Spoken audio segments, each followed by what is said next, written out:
he uses here is the sounding of the word of the Lord. In English, it's kind of an onomatopoeic word. So in English, we could say it's like it's booming forth. Once when I was on a Bucks party, it was mine, we were sitting around this fire, just having a peaceful time with brethren that I loved and cherished. And I was reheating my fire, my steak by the fire, and I was sitting down right next to it. And this deodorant can just sort of bloop into the coals. I think that's funny. And I'm clicking pretty slow at this point. And I click over to my friend and I go, "What's that?" He goes, "Deodorant can." Huh.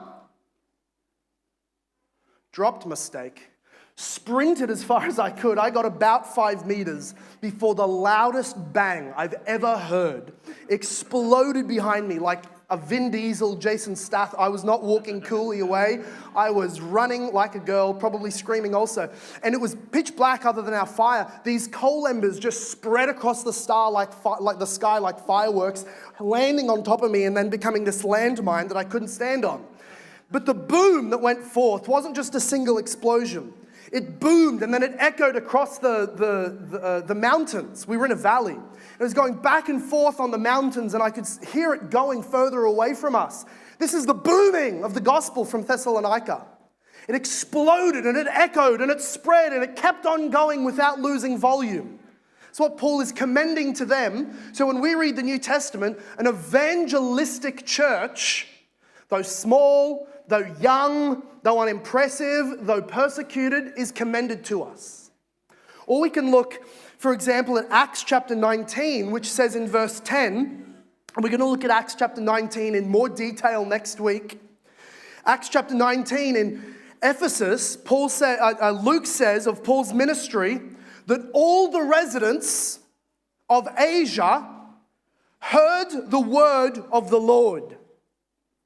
Now, Asia is not, Middle East over to Japan as it is today. Asia for them was the eastern part of the Roman Empire, but still that province of Asia is basically what we would call Turkey and some surrounding nations today. That is the landmass bigger than Victoria. We're closing on the size of about New South Wales. And Paul is preaching in one major city. Like he's in Sydney and he's reaching all of New South Wales so that all of the residents of that landmass have heard the gospel. Now I know, we're Calvinists. All doesn't mean all. No, here it means all. Maybe not every single person, definitely not they're all saved, but it got across every township.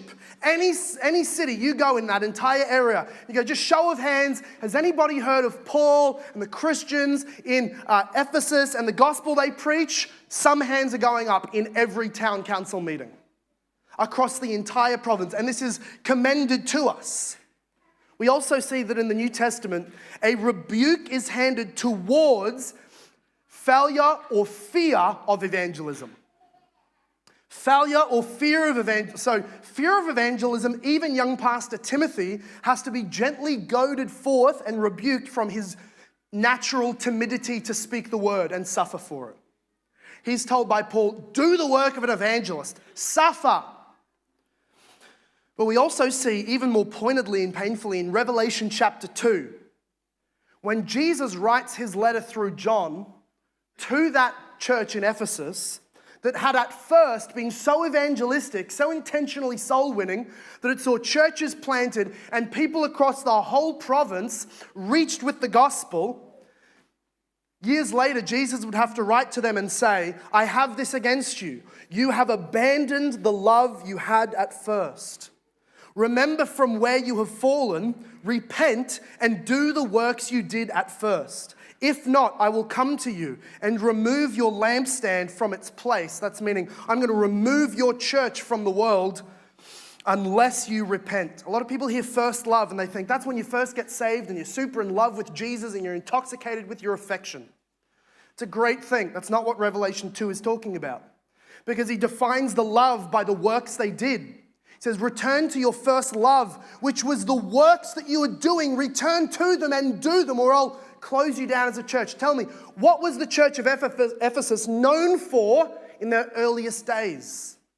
Evangelistic zeal and fervor. That's what. Jesus tells them, and this is Maybe this didn't even need a miracle. Jesus says, you have failed. You've been fighting heretics. You've been defining and defending and writing good books and studying. This is great, but I have this against you. You've been distracted. And the fire of evangelistic zeal has been cooled, and it is about to go out, and it should not be in the church of God. And then Jesus says, if you don't fix it, I'm going to close you down as a church. Right? No individual is losing their salvation, but the church is going to close down. And I wonder even if Jesus needed to do a miracle to do that, or is he just telling us that's what happens? When churches don't replicate souls within a generation, or a few people move away, no one's left. The pews are empty. Maybe you've been in one of those churches. Pews are just emptying week by week and month by month. Another funeral, another funeral, another funeral. Another pastor moves away. Interim pastor comes in. We all hate him. He moves away. This place is dying. That's what Jesus does to churches who refuse to evangelize. Evangelism and soul-winning ministry is the medicine for a sick church.